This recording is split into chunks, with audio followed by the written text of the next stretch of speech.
ladies and gentlemen. Let's get you more excerpts of the interview. This is what Prime Minister Modi has said to Money Control in that exclusive interview right ahead of the G20 summit. Ladies and gentlemen, we follow Sabka Saath, Sabka Vikas. That idea is not just for Indians, but for people around the globe. India has a lot to offer in many sectors. As Anand was pointing out, India's workforce, skilled workforce, finding ground in every nation around the globe, powering their economies. India's advances are in the interests of the developing world, as Anand is pointing out, looking at the African nations, looking at the nations of Southeast Asia who are looking to India to understand the fundamentals of economic and social growth and how to replicate that in their own countries.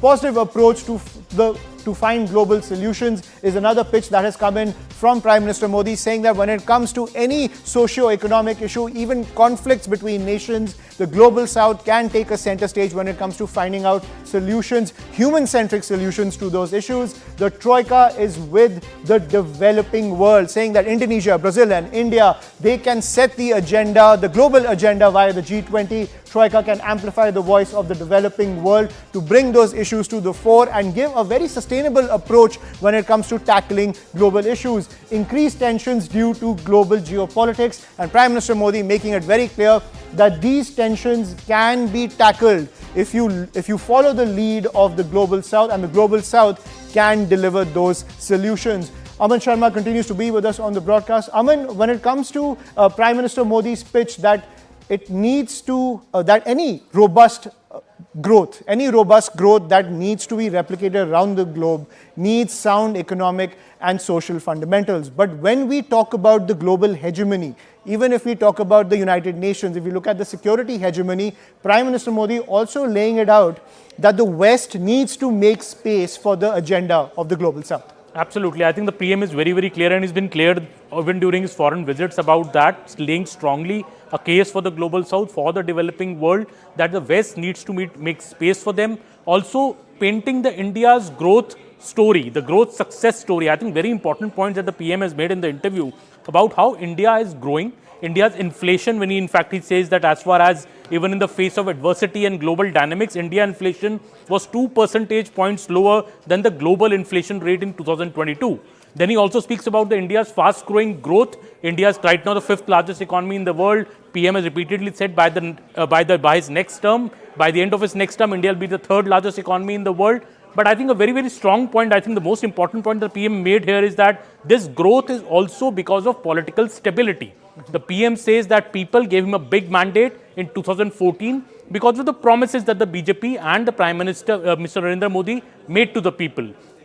The 2019 mandate was even bigger because the government lived up to its promises. It gave those welfare schemes. It gave that sense of national security to the people and got an even bigger mandate. So the Prime Minister saying that the majority mandate to him has come not just once, but twice. And that has led to certainty in the policies of the country. People believe that it's a strong, stable government, and that has also resulted in growth in a big way. I think that's a very major statement. He says that even bigger mandate came because we had performance and we had a future plan for the country. So as the BJP and the Prime Minister goes for a 3rd term in 2024, I think a very, very strong case being laid by the Prime Minister that the growth is all the good things that are happening in the country, be it growth, be it low inflation, it is happening because we have a strong, stable government. There is no Khichdi Sarkar, there is no coalition government like earlier years. It is a BJP with a full mandate, and that is why certain decisions, certain reforms can actually be taken and pushed through which benefit the people. I think that's a very, very strong, because it also comes, as you, Ayushman, would know, in the context of the India alliance, what it is doing on the other side, where these 25, 26 parties have got together trying to take on the BJP. I think Prime Minister Narendra Modi clearly saying that if the country wants growth to continue, it is the BJP which can deliver it. It's his stable government which can deliver it. I think that's a very, very strong statement. Also, he said that it is due to this political stability that every sector could see deep structural reforms. He's speaking about GST. He's obviously speaking about the deep structural reforms which have happened in the country, which has helped India grow to the pace it is growing right now. So the Prime Minister clearly, I think a very, very confident Prime Minister coming through these words that mine is a stable government. I have won the mandate of the people not once but twice, and people will continue to repose their faith in me because I am providing growth, I am providing less inflation, and in fact he says that at a point when the pro-poor measures continue to be taken, for example, he has cited the reduction of the LPG prices recently by rupees 200 for all consumers. So when it comes to boosting the people's way of living, boosting the people's ease of living, the government does not shy away when it wants to give benefit to people when they seem to be in a spot of bother on certain issues, like it was on the LPG prices. The PM also making it clear that the government reduced the LPG prices by rupees 200 when it was required as a pro-poor measure.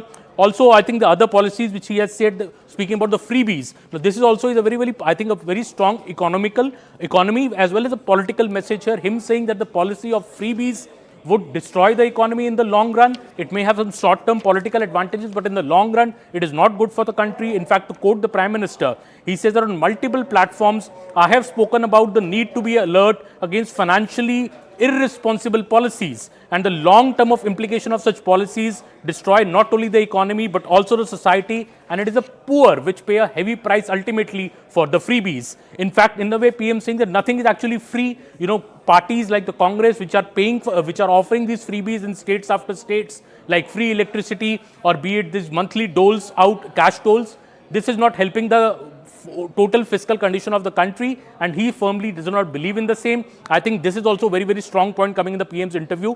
Him speaking about the importance of having good fiscal policies, importance of having a stable government which leads to deep structural reforms and growth, and also these reforms leading to low inflation in the country. I think very, very important points on the economy front coming from the Prime Minister here in this interview to Money Control. Mind you, these are still excerpts. We'll have the full interview. Money Control will be putting out tomorrow morning at 7:30 a.m. the entire interview with the Prime Minister. These are the highlights and the excerpts which are coming out of that interview, Ashman. Absolutely. You look forward to that full interview at 7:30 a.m. tomorrow from Money Control. Prime Minister Modi's interview will also have resonance on the road to 2024. Aman, Anand, Payal and Pallavi, thank you for joining us on the broadcast and decoding the Prime Minister's exclusive interview to Money Control as he lays out the agenda for the G20. And as Aman is pointing out, this will also have a massive impact on the narratives in the run-up to the 2024 general elections. For now, a quick break. More news and updates on the other side.